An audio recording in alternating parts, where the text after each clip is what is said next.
দীর্ঘদিনের সিন্ডিকেট রাজ এবং কাটমানি সংস্কৃতির অবসান ঘটিয়ে ভূমি রাজস্ব আদায়ে রেকর্ড গড়ল নকশালবাড়ি ব্লক প্রশাসন। রাজ্যে বিজেপি সরকার ক্ষমতায় আসতে এবং পুর নগরোন্নয়ন মন্ত্রী অগ্নিমিত্রা পালের কড়া নির্দেশিকার পর মাঠে নেমেছে ভূমি ও ভূমি রাজস্ব দফতর, যেখানে গত তৃণমূল জমানায় নকশালবাড়ি ব্লকে এক অর্থবর্ষে রাজস্ব আদায় হয়েছে মাত্র 9 লক্ষ টাকা। সেখানে ক্ষমতার পরিবর্তনের পর নতুন সরকারের প্রথম 3 মাসে আদায় হয়েছে 7 লক্ষ টাকা। নকশালবাড়ি ভূমি ও ভূমি রাজস্ব আধিকারিক দীপাঞ্জন মজুমদার জানান, বাণিজ্যিক প্রতিষ্ঠান ও ব্যবস্থার উপর নজরদারি বাড়িয়ে নিয়মিত খাজনা আদায় নিশ্চিত করা হচ্ছে। অনেক নতুন বাণিজ্যিক প্রতিষ্ঠানকে সরকারি কর কাঠামোর অধীনে আনা হয়েছে। কর ফাঁকি দেওয়া বা বেআইনি কার্যকলাপ রুখতে বিভিন্ন স্থানে সারপ্রাইজ রেড এবং প্রশাসনিক অভিযান চালানো হচ্ছে। নতুন সরকারের নির্দেশ মেনে বাণিজ্যিক খাজনা আদায় জোরও দেওয়া হয়েছে। তারই ফলস্বরূপ এই রেকর্ড পরিমাণ রাজস্ব সংগ্রহ। তো আগে যেটা হতো যে অনেক কমার্শিয়াল ট্রানজ্যাকশন হতো, মানে কমার্শিয়াল সম্পত্তি বা কমার্শিয়াল ল্যান্ড ইউজ হচ্ছে, কিন্তু সেগুলো খাজনা সেভাবে আদায় হতো না।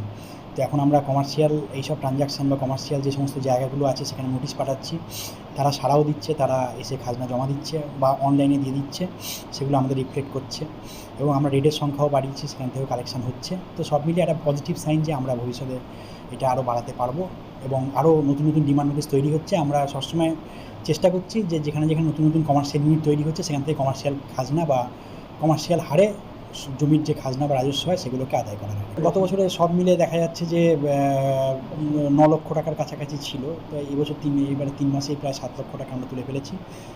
আগামী দিনে এই মাসে আবার নতুন 15 দিনে আরও হয়তো 9 লক্ষ ছাড়িয়ে যেতে পারে। নকশালবাড়ি মণ্ডল বিজেপি সভাপতি সাধন চক্রবর্তী বলেন, এই 3 মাসের পরিসংখ্যানই প্রমাণ করে দিচ্ছে তৃণমূলের আমলে কিভাবে রাজ্যে সিন্ডিকেট রাজ এবং কাটমানি চক্র সক্রিয় ছিল। আজ স্বচ্ছতা আসতেই সরকারি খাতায় রাজস্ব আদায় বহু গুণ বেড়ে গিয়েছে। এতে পরিষ্কার বোঝা যাচ্ছে তৃণমূল সময়ে যে মাফিয়াদের, তৃণমূল গুন্ডাদের বারবারন্ত, তারা যে কাটমানি, তারা যে সিন্ডিকেট রাজ চালাতো, যার দরুন কিন্তু রাজস্ব সরকারের খাতে জমা পড়তো না।